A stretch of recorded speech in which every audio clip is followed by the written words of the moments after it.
सुप्रभात बच्चों। आज पाठ शुरू करने से पहले मैं आप सबको यह बताना चाहती हूँ कि सच्ची मित्रता क्या है। मित्रता तो दुनिया का एक ऐसा मूलधन होता है जिसकी तुलना दुनिया की किसी दूसरी चीज से नहीं की जा सकती। यहाँ तक इसकी तुलना सोने चांदी या फिर हीरे मोती से भी नहीं की जा सकती। माँ बाप, भाई बहन, चाचा चाची, पति पत्नी, इन सभी रिश्तों के अलावा हमारा एक बेहद खास रिश्ता होता है, दोस्ती का रिश्ता। बच्चों, दोस्ती का रिश्ता एक ऐसा रिश्ता है जो मानो तो सबसे बड़ा रिश्ता है और ना मानो तो कुछ भी नहीं। सच्चा मित्र हमारे जीवन में बहुत ही जरूरी होता है। हमारे जीवन में बहुत सारी ऐसी परिस्थितियां आती है जिनसे निपटने के लिए कहीं ना कहीं हमें मित्रों की जरूरत होती है और सच्ची मित्रता हमें ऐसी मुसीबतों से बाहर निकालने में मदद करती है। एक सच्ची मित्रता को दर्शाते हुए बहुत सारे प्रसंग सुनने को मिलते हैं, जैसे कृष्ण और सुदामा की दोस्ती, अर्जुन और कृष्ण की मित्रता, विभीषण और राम की सच्ची मित्रता के अनोखे उदाहरण पेश है। तो चलिए आज मैं आप सबको आपकी हिंदी पाठ्य पुस्तक अनमोल रतन पाठ 2 सच्चा मित्र के माध्यम से भगवान श्री कृष्ण और सुदामा के मिलन, सुदामा की दीनहीन दशा, कृष्ण द्वारा अपने बाल सखा की बिना एक शब्द बोले सहायता करने आदि प्रसंगों के बारे ही सुंदर ढंग से वर्णन किया है। प्राचीन काल में हमारे देश में अनेक गुरुकुल थे, जहां राजा से लेकर रंक तक के पुत्र एक साथ शिक्षा प्राप्त करते थे। उन दिनों शिक्षा के बदले गुरु शिष्यों के किसी प्रकार का शुल्क नहीं लेते थे। ऐसा ही एक गुरुकुल ऋषि संदीपन का था। उस गुरुकुल में बहुत से बच्चे पढ़ते थे। वहां कृष्ण और सुदामा भी पढ़ते थे। उन दोनों में गहरी मित्रता थी।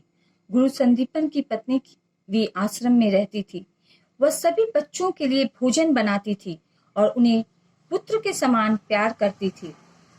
शिक्षा समाप्त होने पे कृष्ण द्वारिका का राजा बने, सुदामा निर्धन रह गए। एक दिन सुदामा ने अपनी पत्नी से कहा, कृष्ण हमारे साथ संदीपन ऋषि के आश्रम में पढ़ते थे, हम दोनों में गहरी मित्रता थी। सुदामा की पत्नी जानती थी कि द्वारिकाधीश श्री कृष्ण सुदामा के बहुत अच्छे मित्र हैं, इसलिए सुदामा की पत्नी ने अपनी गरीबी से छुटकारा पाने के लिए सुदामा को जिद कर भगवान श्री कृष्ण के पास सहायता मांगने भेजा। हालांकि सुदामा श्री कृष्ण से मदद नहीं लेना चाहते थे। सुदामा मीलों पैदल चलकर द्वारिका नगरी पहुंचते हैं। द्वारिका में श्री कृष्ण का विशाल महल था। सुदामा द्वार पर पहुंचे तो उन्हें द्वारपाल द्वारा अपने आने की सूचना भेजी। तो श्री कृष्ण सुदामा का नाम सुनते ही नंगे पांव सिंहासन छोड़कर द्वार पर दौड़े चले गए। उन्होंने सुदामा को गले से लगा लिया, उन्हें महल में ले जाकर उनके पांव धोए, सुदामा को सुंदर सुंदर वस्त्र पहनाया। आदर सत्कार करने के बाद श्री कृष्ण सुदामा से उसके बगल में छुपाई हुई पोटली के बारे में पूछते हैं। सुदामा पोटली को और भी छिपाने लगे।